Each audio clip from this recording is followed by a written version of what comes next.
Notimundo a la carta. Una opción para mantenerse informado. Con Gisela Bayona.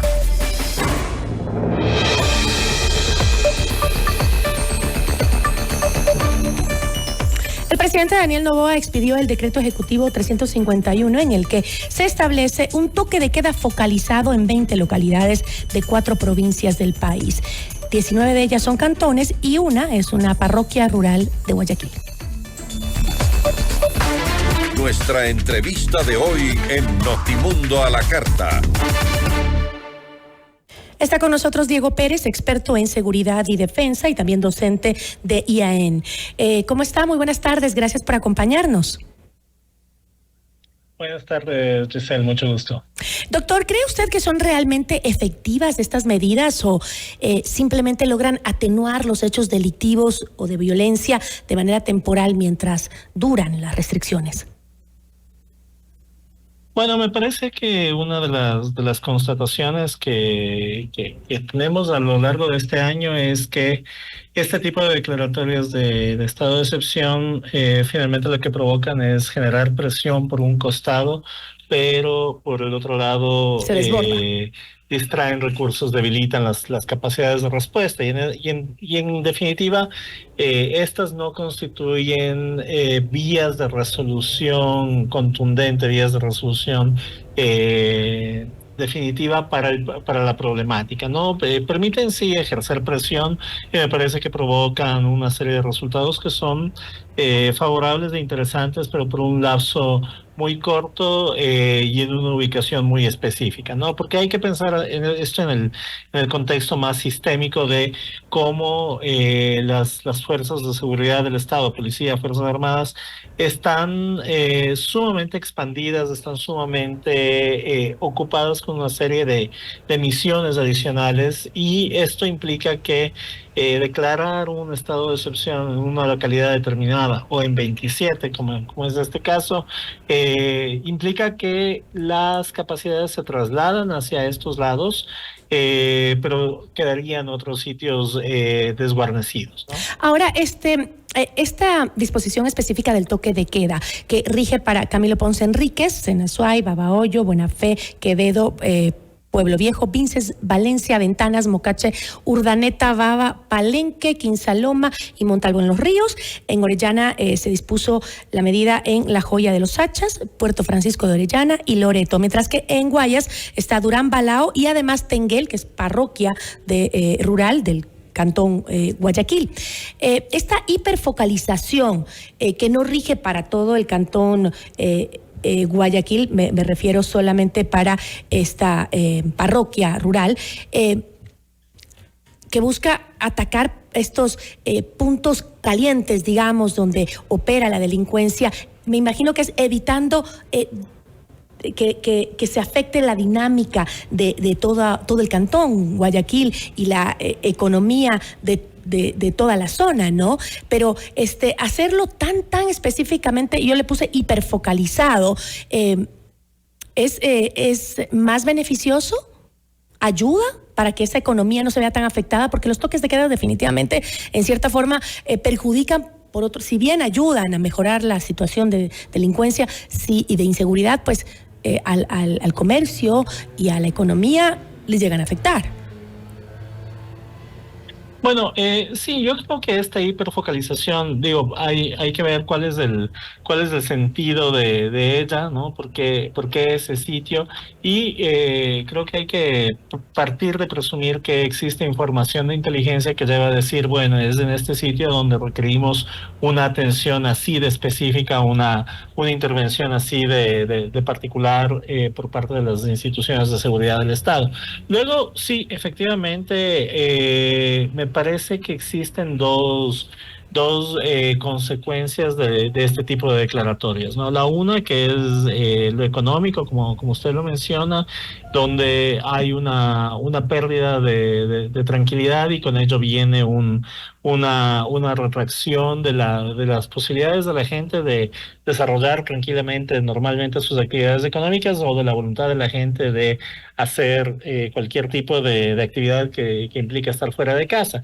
La segunda me parece que es un efecto psicológico que esto también se tiene que comenzar a considerar en el gran contexto, ¿no? Porque finalmente, si vamos desde enero hasta acá, desde el decreto 111, nos vamos a encontrar con que el país vive en un continuo estado de excepción, y puede que en este caso no tenga un alcance nacional, pero son 20 cantones en 4 o 5 provincias, ¿no?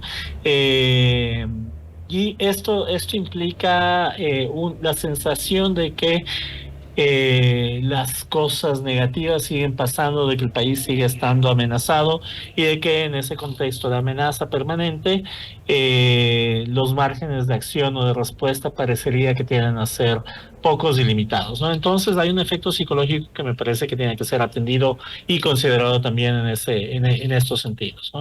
Ahora, la estrategia de combate en estas zonas debe determinarse según el delito. Digo, porque estamos hablando del único cantón intervenido con la medida en el Azuay, que es Ponce Enríquez, donde la violencia se desprende del ejercicio de la minería ilegal. Y en muchos de los otros territorios mencionados, pues lo que impera es el narcotráfico. ¿Tiene que hacerse una estrategia definida para el tipo de delito, diferenciando lo que le acabo de comentar? Bueno, sí, me parece que la policía y las Fuerzas Armadas tienen claramente mapeado cuáles son los delitos prevalentes en cada caso, y las formas de intervención en cada caso, ¿no? Y ahí yo quiero creer que efectivamente existen los reportes de inteligencia que permiten determinar cuáles son los actores, cuáles son el tipo de delitos, con qué tipo de armamento incluso se podrían llegar a enfrentar en el caso de recibir oposición. Y me parece que en ese sentido hay una experiencia importante de las instituciones de seguridad del Estado, ¿no? Al mismo tiempo, claro, esta focalización de los sitios implica que hay un conocimiento previo de por qué esto sí, por qué no.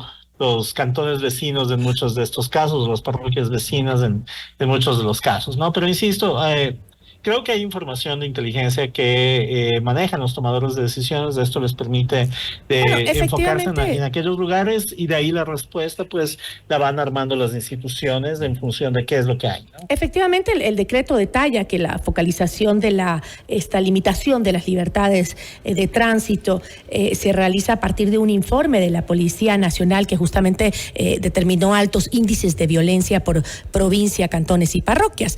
Pero yo pensaba, son como muy pocas las zonas del país que se libran de esta arremetida del crimen organizado y de la violencia, ¿no? ¿Qué parámetros debería utilizarse para determinar cuáles sí y cuáles no en un país tan convulsionado, o simplemente lo determina el número de muertes violentas? Sí, lamentablemente parecería que en este sentido estamos muy atados a cuál es el titular, ¿no? ¿Cuál es el titular de los medios que lleva a preocuparse por un determinado sector?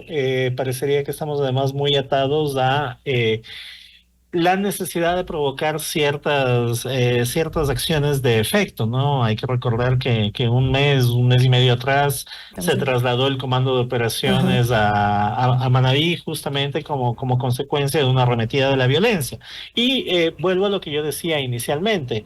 Cuando comenzamos a apretar en un costado, parecería que por el otro costado se comienzan a disparar los fenómenos de inseguridad. Entonces, esto quiere decir que si queremos atender permanente, estructuralmente a los problemas que afectan al país en este sector, se requiere pensar también en términos estructurales y saber que ninguna solución va a ser inmediata, va a ser fácil, sino que se necesitan acciones mucho más estructurales de largo plazo, y que vayan atendiendo puntualmente el problema macro de la seguridad del país, ¿no? Este problema macro, en definitiva, pasa por las necesidades de depuración de las instituciones, entender quiénes y cómo podrían estar actuando operadores perversos dentro de ellas. Por el otro lado, se requiere fortalecer las capacidades de respuesta, y esta es una de las cosas que se viene reiterando en los espacios de Fuerzas Armadas en torno a la sobreexpansión que existiría actualmente de sus misiones, ¿no? Hay 25 misiones subsidiarias y aparte de las misiones obligatorias, y por el otro lado hay que pensar en cuáles son las capacidades de la Policía Nacional, igualmente en un contexto de una gran expansión de sus responsabilidades. Entonces, creo que se necesita tener una gran discusión estratégica sobre qué es lo que requiere el país y sobre cómo comenzar a atender el problema macro de la seguridad, reconociendo que esto no va a tener resoluciones inmediatas ni fáciles. Y no solo el hecho de llenar las calles de policías y militares de los sectores más peligrosos, sino también lo que generalmente hablan los expertos en el tema de seguridad, ¿no? También está fortalecer el tejido social, el dar alternativas sociales para nuestras comunidades más pobres, que es donde se enraiza justamente el tema del poder de las bandas organizadas del narcotráfico y de los diferentes delitos, en donde encuentran pues ahí caldo de cultivo para sacar justamente a miembros para que se unan a su organización, y es nuestros jóvenes que aún todavía falta trabajar con ellos para darles acceso a oportunidades que les haga ver que no solo ese es el camino en los barrios más pobres de nuestro país, sino también otros como la educación, los deportes, el arte y demás, ¿no? Eso creo que falta mucho todavía. Así es. Yo le agradezco, doctor. Así es. Sí, hay... Perdón, sí. Solamente quería reiterar, es importantísimo proveer un horizonte a la gente, ¿no? Sin horizonte, todos estos fenómenos que usted acaba de mencionar son mucho más susceptibles de cooptar a los ciudadanos. Yo le agradezco. Nos acompañó Diego Pérez, experto en temas de seguridad y defensa y docente del IAN. Muchísimas gracias. Gracias, hasta luego. Notimundo a la carta. Información oportuna al instante, mientras